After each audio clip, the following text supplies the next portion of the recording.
Hello YouTube, this is BUB'S Comics coming at you with a quick comic haul. We've got a lot to go through, so let's get right to it. First off, we have Rocketeer Adventures number 4. That is an Alex Ross cover. Pretty cool. Now I don't care for the art on the interior of these Rocketeer Adventure cover, on the Rocketeer Adventure series. I do like the Rocketeer. These are not original Dave Stevens stories or art on the interior. A lot of them would have covers that they pulled from other Dave Stevens stories in order to make a cover art out of it. But this one, this Rocketeer Adventures, the A covers were Alex Ross covers, and they're freaking, I don't know if they're the A covers, but they're awesome. They're absolutely awesome.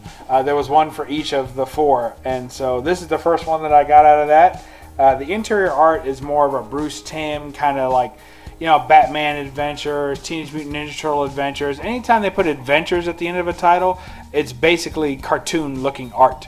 So anytime you see X-Men Adventures, Batman Adventures, Teenage Mutant Ninja Turtle Adventures, Spider-Man Adventures, anything that has Adventures written at the end of it, usually means it's going to look like a Saturday morning cartoon from like the early thousands. So that's up to you if you like that. I don't personally care for that art style in comics. It looks fine in a you know, Batman the animated series looks great, but in comics it doesn't look as good to me. Similarly, here's Rocketeer Adventures 2 number 1, classic Dave Stevens cover that they ripped, right?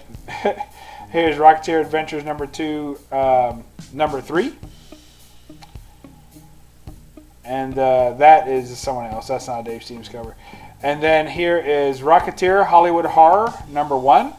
These are actually Walt Simonson covers. These are freaking awesome, man. That's one of my favorite things is when you get a property that artists like, then you get a nice run of some killer covers for that property. That is an awesome Rocketeer.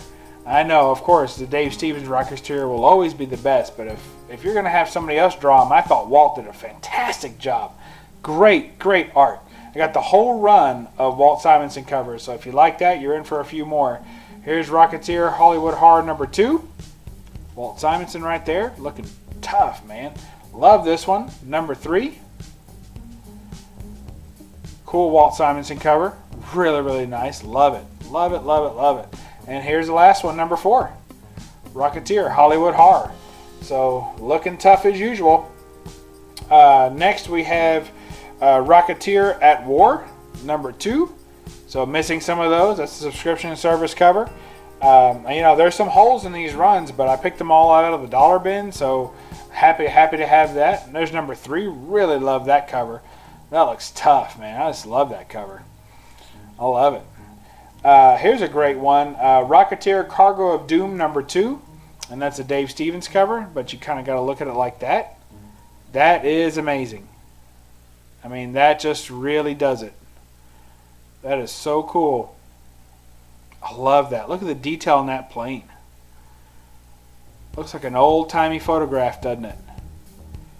That's amazing. That's not even, that's no Instagram filter on that, you guys. That's that's straight up art. Beautiful. No computer graphics either. It's awesome. Here's Rocketeer Cargo of Doom number 3. Here's another number 3, the Dave Stevens cover. Looks pretty awesome there. I like that. I'll give you a little close-up of that. That's pulled from another book. Very cool. And here's Cargo of Doom number 4, another Stevens cover. Bring it up to you. Looks pretty cool. Like that. And we're going to switch gears a little bit, and we'll look at some Frank Cho work. So we have up here Jungle Girl number 0. You guys know I love my jungle ladies. Very, very cool. That's the sketch cover variant. We have Jungle Girl number 1. Look at that little parrot there. They're watching. They know what's going on. Jungle Girl number 2, one of my favorite covers in the lot. Look at that woolly mammoth there. That is so cool. That is really cool. And look at her, the intensity in her face, man. She's ready. That is so awesome. I love that one. Frank Cho outdid himself on this run. There are several covers in this run that are just unbelievable. Absolutely unbelievable. Here's another one, number 3.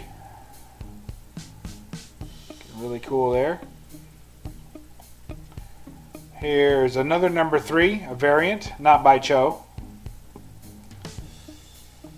Here's Jungle Girl number 4. Look at her beating that bear. That is really cool.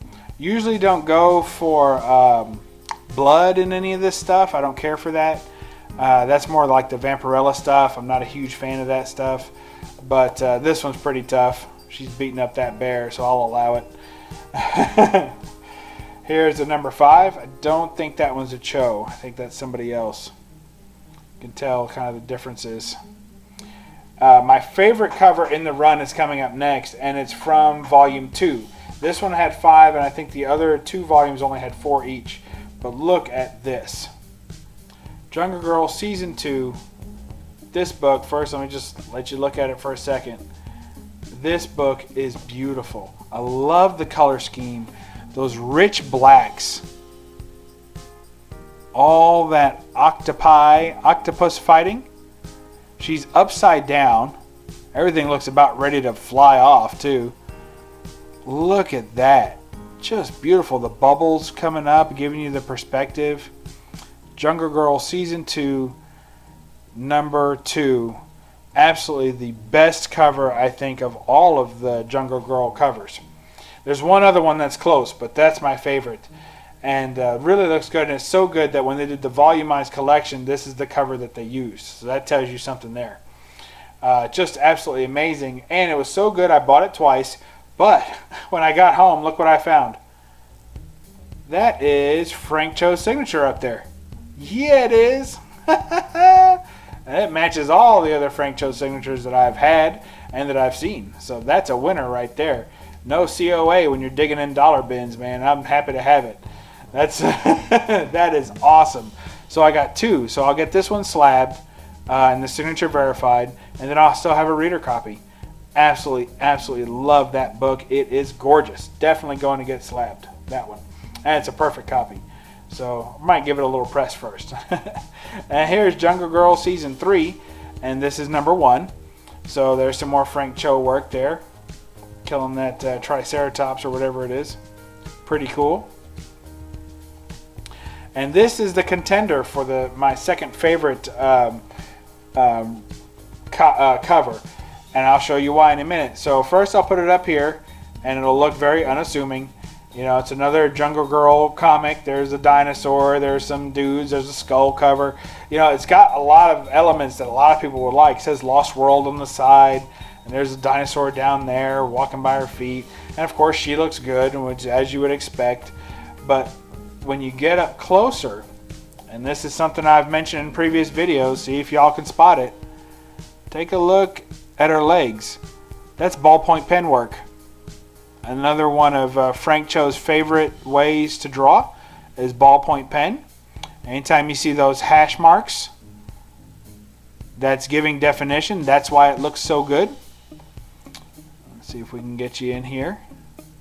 You still see the hash marks on her shoulders and her arms and her hands. And then when it gets to the face, he kind of, you can tell there was hash marks there, and then he kind of airbrushes them out or colorizes. She puts extra color in the face so that there's not a bunch of hash marks across her face. But that is why it has such depth and such beauty to it. It's because it's ballpoint pen. Probably my favorite medium of drawing. And he just knocks it out of the park, man. Frank Cho's a master at ballpoint pen work. That dude's it's killer. Last, I'll show you this book. It's one I'm really upset about because I didn't find the number 1. I really wanted the number 1, but it's number 2. Heroes Inc. presents number 2, and that is just killer, man. I'm pretty sure that's Wally Wood right there. Some Wally Wood art right there, and I just love it. I just can't stop staring at it. I love the pose. I love the outfit. Everything about her looks perfect. The big kind of Gollum-y type monster coming out of the ground there, and the little dude. They're called the Misfits. Super cool. I just love it. And number 1, and it's kind of a magazine format. It's black and white. It's got 3 different story characters in there. It's really good. and the number 1 is just as good, and I'm trying to get that. So you know how that is. You pick up the number 2, the number 1's not far behind. So, all right, y'all. Well, I appreciate you. Thanks for watching this, and just some more great books just coming. The collection goes up, it goes down. I sell a bunch, I buy a bunch, and you know, basically things stay in my collection as long as I love them. And then, you know, I mostly buy what I like. And they always say, you know, if you're a speculator, right, you know, buy what you like and then you're never upset. Well, that's all good and well, but a lot of people still get upset.